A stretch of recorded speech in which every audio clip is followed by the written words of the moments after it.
আজকে আমরা আলাপের দ্বিতীয় এপিসোড এবং দ্বিতীয় এপিসোডে আমরা স্যারকে পেয়েছি। আমি স্যারের সাথে কথা বলেছিলাম।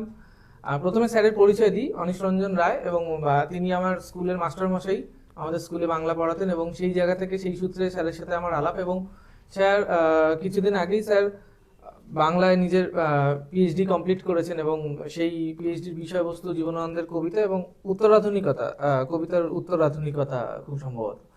এবং সেই জায়গা থেকে আমাদের যখন স্যার পড়াতেন, আমরা মানে স্কুলে 11-12-এ যে সময় স্যারকে পেয়েছি, সেই সময় থেকে একটা অদ্ভুত জিনিস দেখতাম যে স্যার পড়ানোর সময় সিলেবাসের বাইরে একটা অদ্ভুত এক্সপ্লোরেশন দিতেন। এবং সেই জায়গাটাতে রবীন্দ্রনাথের ছবি বা বিখ্যাত মানুষদের কবিতা বা নাটক বা সিনেমার কথোপকথন আমরা আলোচনা করতাম। এবং সেটা আমার কাছে আমার বড় হয়ে ওঠার ক্ষেত্রে অনেক বড় একটা মানে রোল প্লে করে আর কি। এবং আমি বারবারই বলি যে আমার বড় হওয়ার পেছনে যে চারজন মানুষ রয়েছেন তার মধ্যে একজন অবশ্যই অনিশ স্যার।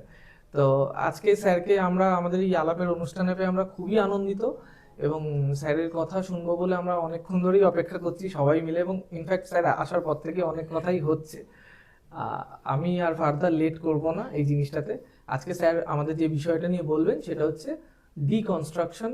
ডিকনস্ট্রাকশন, নির্মাণ বা পুনর্নির্মাণ বা অবিনির্মাণ, বিষয় সময়, কবিতা, শিল্প, সংস্কৃতি আমাদের বাংলায়, সেই জায়গাটা আমি স্যারকে বলছি। স্যার প্লিজ আপনি শুরু করুন।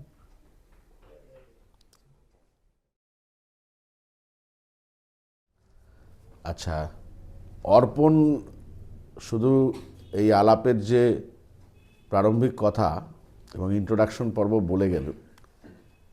অর্পণ আমার নিজস্ব ছাত্র, আর এখানে আমি যাদের পেলাম এসে আলাপ পরিচিতির মধ্যে, তা আলাপের এই আলাপি বৈঠকে মানে আমাদের কথোপকথন অনেকক্ষণ আগে শুরু হয়ে গেছে। আমরা সেই সূত্রে অর্পণ একটা বিষয়কেও নির্বাচন করেছে। বিষয়টা হচ্ছে পুনর্নির্মাণ। সেই পুনর্নির্মাণ বাংলার শিল্প সাহিত্য সংস্কৃতির ক্ষেত্রে। আর বিষয়টা খুব বড় জায়গা। এত বড় প্রেক্ষাপটে আমার বলার সেই যোগ্যতা নেই, প্রথম কথা। দ্বিতীয় কথা হচ্ছে সেই সময় পরিসরটাও দরকার, না হলে সেটা সবটাই একটা খণ্ডচিত্র হয়ে যায়, বিক্ষিপ্ত আলোচনা হয়। তবে আজকে এখানে মানে এই আলোচনা শুরু করার আগে আমাদের যে ব্যক্তিগত স্তরের আলোচনা হয়েছে, আমার আলোচনাটা না সেই ঢঙে, সেই ভঙ্গিতেই চলুক। মানে খানিকটা বিক্ষিপ্ত বিক্ষিপ্ত, খানিকটা ডিজলভ প্রকৃতির, মানে আগে পরে সময় পাল্টে ঠাল্টে দিয়ে। এখন যে কথাটা আমরা আজকে শুরু করব সে কথাটা হচ্ছে ডিকনস্ট্রাকশন। এখন ডিকনস্ট্রাকশনের সঙ্গে জড়িয়ে থাকা রিকনস্ট্রাকশন। ইংরেজিতে বললে একটু ভারী ভারী শোনায়। বাংলায় যদি আমি বলি রিকনস্ট্রাকশন, তাহলে পুনর্নির্মাণ। এই পুনর্নির্মাণটাই মূলত গুরুত্বপূর্ণ।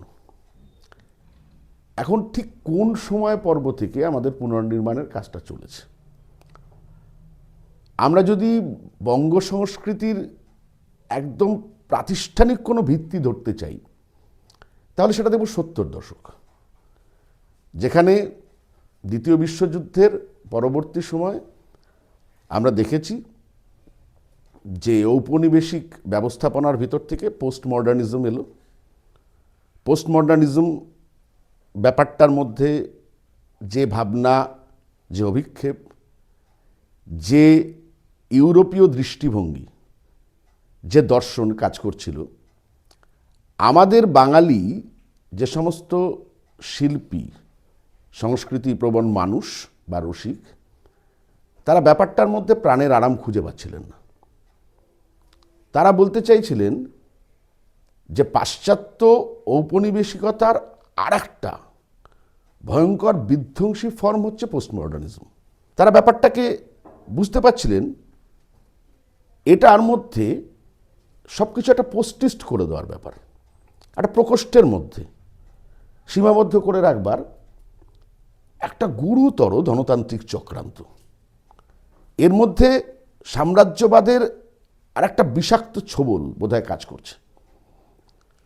তারা উত্তর শব্দটাকে আমাদের যে সমস্ত প্রাচীন দর্শন গ্রন্থ আছে, ভারতীয় দর্শন গ্রন্থ, তার ভাবনাকে কিছুটা কাজে লাগিয়ে তারা বলতে চাইলেন উত্তর আধুনিকতা। এবার তার সঙ্গে সঙ্গে আরও কিছু টার্ম এসে গেছে। সেই টার্মটার মধ্যে অধুনান্তিকতা, এই কথাটা এসছে। এখন উত্তর আধুনিকতা কথাটার মধ্যে উত্তরণ ভাবনা, অর্থাৎ অতিক্রমণ, এবং তার সঙ্গে জড়িয়ে থাকা একটা সংশ্লেষণ ধর্মিতা, এই কাজটা করেছে। এবার এটাকেই যদি আমরা বলি তাহলে ঠিক পোস্ট মডার্নিজম আধুনিকতার ভাবনার সঙ্গে সঙ্গতিপূর্ণ নয়। মানে বলা যায় সমানুপাতিক নয়, অনেকটা ব্যস্তানুপাতিক। তবে এক্ষেত্রে আমরা যদি 70 দশকটাকে গুরুত্বপূর্ণ কেন ধরব, কারণ সেই সময় তরুণ কবির সংকট বলে একটি প্রবন্ধ লিখেছিলেন প্রথম অমিতাভ গুপ্ত, কবি অমিতাভ গুপ্ত। এই সংকটটার মধ্যেই তিনি দেখতে পেয়েছিলেন যে আমরা দ্বিতীয় বিশ্বযুদ্ধের পরবর্তীকালীন যারা তৃতীয় বিশ্বের মানুষ, তাদের সামনে কোন আগ্রাসন কাজ করছে, যার ফলে কবি শিল্পীদের মধ্যেও কোনো একটা ভাবনার পূর্ণতা বা ইতিহাস চেতনা বা ঐতিহ্যবোধ, তার থেকে তারা বিচ্ছিন্ন হয়ে যাচ্ছে। এই রকম জায়গা থেকে তিনি প্রথমে এটা ভাবলেন। যখন একটা কবিতা লিখতে এসেছি, যে অনেকেই দেখছিলাম তারা কবিতা লিখছেন, তারাও কোনো সংকট দীর্ণ হতেই হবে। কারণ বিশ্বায়ন পরবর্তী সময়ে আমরা প্রত্যেকেই সংকটের মধ্যে দিয়েই, নানা ঘটনার ঘনঘটার ভিতর থেকেই আমরা ক্রমশ এগিয়ে যাচ্ছি। এখন এগিয়ে যাচ্ছি না পিছিয়ে যাচ্ছি সেটা পরের কথা। ফলত আমাদের কাছে শিল্প প্রত্যেক মুহূর্তে কতগুলো জিজ্ঞাসা হয়ে দাঁড়াচ্ছে, আমরা সদুত্তর পাচ্ছি না। এই সদুত্তর না পাওয়াতে বিক্ষিপ্ততা এটা কার্যকরী হয়ে যায়। এরকম জায়গা থেকে উত্তরাধুনিকতার ভাবনাটা আরও কিছু কবি শিল্পীরা ভাবতে শুরু করলেন। তারপরে বিভিন্নভাবে অন্যান্য সাংস্কৃতিক ক্ষেত্রে, শিল্পক্ষেত্রে সেটা কার্যকরী হয়েছিল। এখন এই বিষয়টাকে তারা হঠাৎ করে কোনো প্রাপ্তি, এটা তারা ধরেননি। তারা বলছেন যে এই ভাবনাটাও তারা পেয়েছেন কোনো একটা অবিচ্ছিন্ন ধারার ভিতর থেকে। আমাদের আলোচনাটাকে আমরা ঠিক আজকে এইরকম একটা জায়গায় নিয়ে যাই। আমরা ঠিক যে সময় থেকে, যেটা 1985 সালে গাঙ্গেয় পত্রকে কেন্দ্র করে এই উত্তরাধুনিকতার বোধটা ভীষণভাবে স্টাবলিশড হয়। তারপরেও আমরা দেখেছি 80-90-এর দশকে উত্তরাধুনিক ভাবনা এবং 21 শতকেও। কিন্তু যারা এই উত্তরাধুনিক ভাবনার তাত্ত্বিক, দার্শনিক, শিল্পী, সমভাবাপন্ন মানুষ, তারা কিন্তু ব্যাপারটার মধ্যে একটা সুদীর্ঘকালীন মানসিক যাত্রাকে লক্ষ্য করেছেন। এবং এইটাই আজকের আমাদের আলোচনার, যদি আমরা একটা ক্ষেত্র ধরি, তাহলে আমরা একটু পিছন দিকে যাব। আসলে আমরা যে কথাটা বললাম বাঙালির বা বঙ্গ সংস্কৃতির, তার সম্পর্কে সুন্দর একটা কথা আছে। কথাটা হচ্ছে রামমোহন রায় থেকে সত্যজিৎ রায়।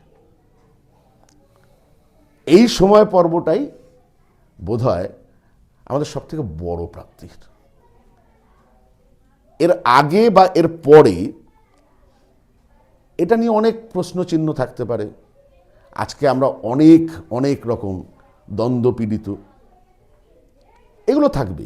কিন্তু ওই সময় পর্বটাকে আমরা দেখব একটা জাতির, তার শৈল্পিক, দার্শনিক, মানসিক, রাজনৈতিক সমস্ত চেতনার একটা অভাবিত জাগরণ হয়েছিল। এবং এইটাকে আমাদের বাঙালিত্বের সবথেকে গর্বিত অধ্যায় আমাদের বলতে ইচ্ছা করবেই, এছাড়া কোনো উপায় নেই। কারণ আমরা যদি দেখি একটা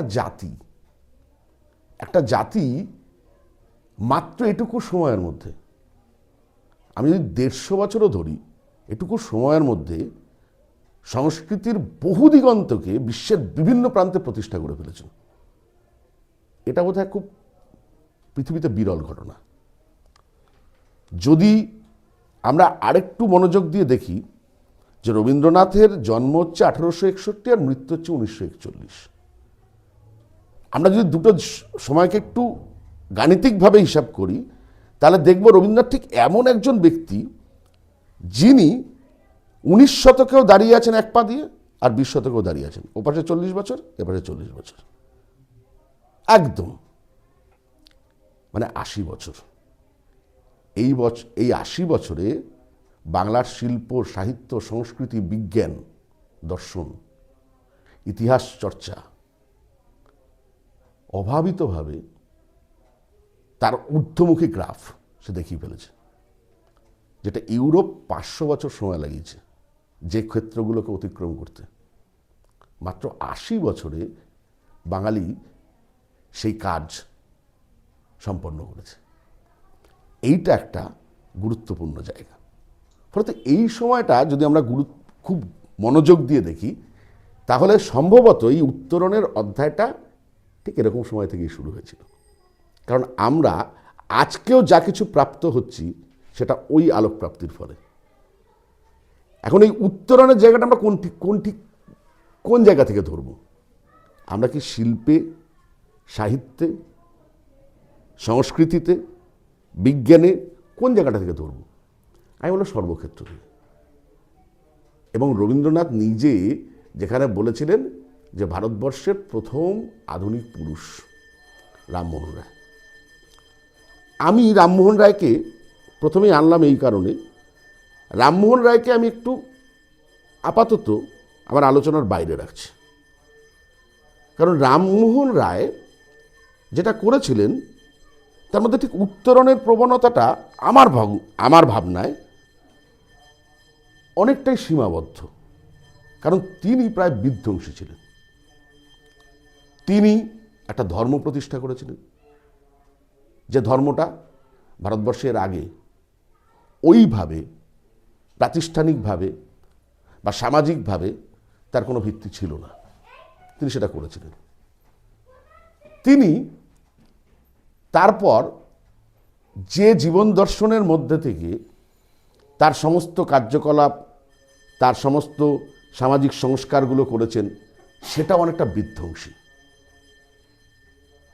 সেটাও বোধহয় সংশ্লেষণের জায়গা থেকে আসেনি, বোধহয় গ্রহণ এবং সংস্করণের ভিতর থেকে আসেনি। এটা তার নিজস্ব একটা বিস্ফোরণের জায়গা থেকে হয়েছে।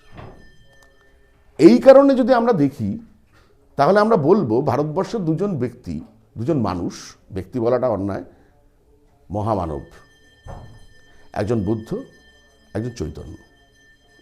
বুদ্ধ প্রাচীন অনেক কিছুকে অগ্রাহ্য করেছিলেন, ব্রাহ্মণ্যবাদকে, মনুবাদকে টোটালি অগ্রাহ্য করেছিলেন এবং যে সমস্ত নীতিশাস্ত্রের দিকগুলো আছে তাকে সম্পূর্ণ বদলে দিয়েছিলেন। কিন্তু চৈতন্য সেটা করেননি। চৈতন্য মহাপ্রভু তিনি সবটাকেই নিয়েছেন, কিন্তু তার ভিতর সেটাকে সংস্কার করেছেন। ফলত তার ভাবনার মধ্যে দিয়ে তিনি বৈষ্ণব ধর্মের প্রবর্তন করেননি, বৈষ্ণব ধর্মকে রিফর্ম করিয়েছিলেন। এই জন্য তার মধ্যে উত্তরণ ভাব বা উত্তর চেতনা অনেকটা বেশি কার্যকরী হয়েছে। বুদ্ধ নিজে একটা ধর্ম প্রতিষ্ঠা করেছিলেন, যা সম্পূর্ণ আমরা ভাবব যে ব্রাহ্মণ্য ধর্ম বা কোনো ধর্ম সেই ধর্মের একদম প্রতিদ্বন্দ্বী হিসেবে ভারতবর্ষে প্রতিষ্ঠা পেয়েছিল। কিন্তু চৈতন্য সেটা করেননি। চৈতন্য যেটা করেছিলেন, যে ঐশী ভক্তির বৈষ্ণব ধর্ম ছিল তাকে তিনি রাগানুগা ভক্তির মধ্যে নিয়ে এসেছিলেন। অর্থাৎ তিনি সংস্কারক। তিনি তার রূপকে ধারণ করেছিলেন এবং তার থেকে তিনি নতুন কিছু দিককে উন্মোচন করেছিলেন। তাহলে সেদিক থেকে আমরা যদি বাঙালির সংস্কৃতি, বাঙালির শিল্প, বাঙালির সাহিত্য দেখতে চাই, বাঙালির সমাজ জীবনকে দেখতে চাই, লোকমানুষকে দেখতে চাই, তাহলে প্রথম পুরুষ হচ্ছেন ঈশ্বরচন্দ্র বিদ্যাসাগর। এবং আমি বলবো যে এই উত্তরণ প্রবণতা এবং পুনর্নির্মাণ ভাবনা, এই ভাবনাটা প্রথম কার্যকরী হয়েছে ঈশ্বরচন্দ্র বিদ্যাসাগরের মধ্যে দিয়ে। তিনি যুক্তি, চেতনা, মানবিকতা, মনুষ্যত্ব, যাকে ধর্মের এগেনস্টে দাঁড় করিয়েছিলেন, এবং ধর্মকে পুরো অগ্রাহ্য করে নয়, ধর্মকে ধারণ করেই তিনি তার ভেতরে এই যুক্তি এবং যেটা রেনেসাঁস জাত যে মনুষ্যত্ব, মানবিকতা, মানবতা, তাকে প্রতিষ্ঠা করেছিলেন। তিনি 19 শতকে প্রথম ব্যক্তি, প্রথম যোদ্ধা, প্রথম বিজয়ী, যিনি এটা বলেছিলেন যে নারীকে পশ্চাতে রেখে, নারীকে পিছনে ফেলে সমাজ, দেশ কোনোদিন অগ্রসরমুখী হতে পারে না। তিনি এটা প্রথম বুঝেছিলেন। তিনি বুঝেছিলেন নারী হচ্ছে একটা দেশের মেরুদণ্ড। এই কাজটা যিনি করেছিলেন, তাকে আমাদের রেনেসাঁ পুরুষ বলা ছাড়া আর কোনো জায়গা থাকে না। আমাদের যদি রেনেসাঁ হয়ে থাকে আমাদের দেশে, তাহলে চৈতন্য রেনেসাঁ, তারপর সেটা নিঃসন্দেহে বিদ্যাসাগরের দ্বারা প্রভাবিত হয়ে যে রেনেসাঁস এসছে, সেটাকে আমরা বলতে পারি। 19 শতকীয় রেনেসাঁস নিয়ে অনেক কথা থাকতে পারে, অভিজাত রেনেসাঁ এরম বলতে পারে, সমাজের একটা শ্রেণীর মধ্যে সেই পরিবর্তনটা এসছিল, একটা রূপান্তর ভাবনা এসছিল, সেগুলো এসছিল। কিন্তু এই যে তিনি নারীকে প্রথম 19 শতকের ওই মাটিতে দাঁড়িয়ে বলছেন যে নারীকে তার যথার্থ যোগ্যতা, মর্যাদা এবং শিক্ষা দিতে হবে, এই কাজটা অস্বাভাবিক রকমের ছিল সেই সময়। এবং তিনি একমাত্র ব্যক্তি যিনি এই কাজে শুধুমাত্র আইডিয়া দিলেন না। স্যার একটা কোয়েশ্চেন ছিল, কিন্তু ঈশ্বরচন্দ্র বিদ্যাসাগর তো এগেনস্টে ছিল না, মানে নারীদের যারা থিয়েটার করবে বা কিছু, ওটা তো একদম এটা পরে বলছি। এটা কি এখন কি কোশ্চেন আছে? না না, মানে ওটা ওর মানে থাকলো বলছি। বলছি আমি, তাহলে এটা বলে নিই তারপরে বলি, ঠিক আছে? তিনি যেটা করলেন যে নারীর শিক্ষা, নারীর অধিকার, একটা দেশের মধ্যে নারী হচ্ছে প্রধান জাতির শক্তি হতে পারে। এতদিন নারীকে কি করা হয়েছিল? ধর্মীয় শিকলে বেঁধে রাখা হয়েছিল। আর পুরুষতন্ত্র ইজুকাল টু ধর্মতন্ত্র, মানে পুরুষতন্ত্রই ধর্মতন্ত্রকে নিয়ন্ত্রণ করত। তিনি সেই জায়গাটা ভাঙতে চাইলেন, কিন্তু এত সহজে হলো না ব্যাপারটা। আমরা প্রত্যেকে জানি, আমি বিদ্যাসাগর নিয়ে এখন কথা বলছি না, ঠিক আছে? আর আমাদের একটা ব্যাপার থাকে, আমাদের আলোচনার, সঞ্জয় মুখোপাধ্যায়ের ভাষায় যদি বলি, আমাদের আলোচনা এত বেশি পশ্চাৎ অনুসরণ করে, এত বেশি পশ্চাৎমুখী, এত বেশি সংকীর্ণ, যে সেখানে শুধুমাত্র পুনরুক্তি, উদ্ধৃতি এসবের বেশি বাহার থাকে। এখানে একান্ত হীনমন্যতা থেকে এটা জন্মায়। আসলে তিনি এই কথাটাও বলেছিলেন যে আগে সমস্ত আলোচনাগুলো, ভাবনাগুলো ছিল ডিফারেন্সিয়াল, মানে বিশ্লেষণধর্মী। সেখানে মহাভারতে অর্জুন যখন দেখছিলেন তখন পাখির চোখটাকেই দেখছিলেন। এখন আলোচনা বোধহয় অনেকটা ইন্টিগ্রাল, অনেকটাই সংশ্লেষণধর্মী। সেখানে শুধুমাত্র পাখির চোখ দেখলে হবে না, অরণ্যের প্রেক্ষিতটাও দেখতে হবে, টোটাল অরণ্যকেও তোমার মাথায় রাখতে হবে। ফলত বিদ্যাসাগরের কেসটা আমি এই কারণে বলতে চাইছি যে বিদ্যাসাগর যে কাজটা করলেন সেটা প্রথম নারীর মুক্তি ভাবনা, নারীর শিক্ষা ভাবনা, এবং তার জন্য সব থেকে বিরোধিতা সহ্য করতে হয়েছিল নারীদের। পুরুষদের তো ছিলই, সমাজের উচ্চ বর্ণের তো ছিলই, কিন্তু এই যে বিদ্যাসাগরের অনমনীয় মানসিকতা, যে তিনি এটা বুঝতে পারলেন নারীরা বুঝতে পারছে না, তাদের অচলাবস্থা তাদের মস্তিষ্কের মধ্যে, চেতনার মধ্যে হাজার হাজার বছর ধরে এমনভাবে রাখা হয়েছে, প্রথিত করে দেওয়া হয়েছে যে তারা এর থেকে ওভারকাম করতে পারছে না। থেমে থাকেননি তিনি। তাহলে আমরা যদি বলি যে 19 শতক আমাদের কি কি উপহার দিয়েছিল? তাহলে প্রথম কথা হচ্ছে নারী শিক্ষা, যেটা বিদ্যাসাগরের হাত দিয়ে হয়েছিল। তারপরের যে কথা সেটা হচ্ছে বিধবা বিবাহ আইন। এই যে বিধবা বিবাহ আইন, এটা প্রাচ্য দেশে প্রথম কোনো মানবিক বা মনুষ্যত্বের কোনো আইন প্রতিষ্ঠা হচ্ছে। তুমি ভাবতে পারো যে একটা মানুষ, কোন দুঃসাহস, কোন মেরুদণ্ড, কোন আভ্যন্তরীণ অপরাজয় শক্তি থাকলে যে মানুষটা সমস্ত ভারতবর্ষের যারা ক্ষমতা তাদের বিরুদ্ধে একাই এই আইনটা প্রতিষ্ঠা করলেন। এখানে বিদ্যাসাগর যে কাজটা করলেন সেটা তাহলে কি? সেটা কি পুনর্নির্মাণ ছিল না? পরাশর ঋষির যে ভাবনা ছিল তারই তো অনুষঙ্গ এনে তিনি ভারতবর্ষে সেটা নতুন করে আবার প্রতিস্থাপন করেছিলেন, নতুন অভিমুখে চালিত করেছিলেন। এটাই পুনর্নির্মাণ। এরপর যদি আমরা দেখি তিনি আর একটা কি করলেন, তিনি যেটা করলেন সেটা হচ্ছে ভাষা। তিনি বুঝেছিলেন দেশকে গঠন করতে গেলে, দেশকে গঠন করলে ধর্মতন্ত্রের শিকড় থেকে তাকে সরিয়ে দিতে হবে। যে ধর্ম মানুষের উৎকর্ষ বিধান করে না সেই ধর্ম ধর্ম নয়, এরকম কথাও তিনি বলেননি। যে ধর্ম মানুষের উৎকর্ষ বিধান করে না তা অধর্ম। মানুষকে মনুষ্যত্ব শেখায় না তা অধর্ম। এটা বিদ্যাসাগরই প্রথম আমাদের বুঝিয়েছিলেন। আজকে আমরা যে কথা বলতে পারছি তার সূত্রপাত কিন্তু বিদ্যাসাগরের চেতনার মধ্যে থেকে এসছে।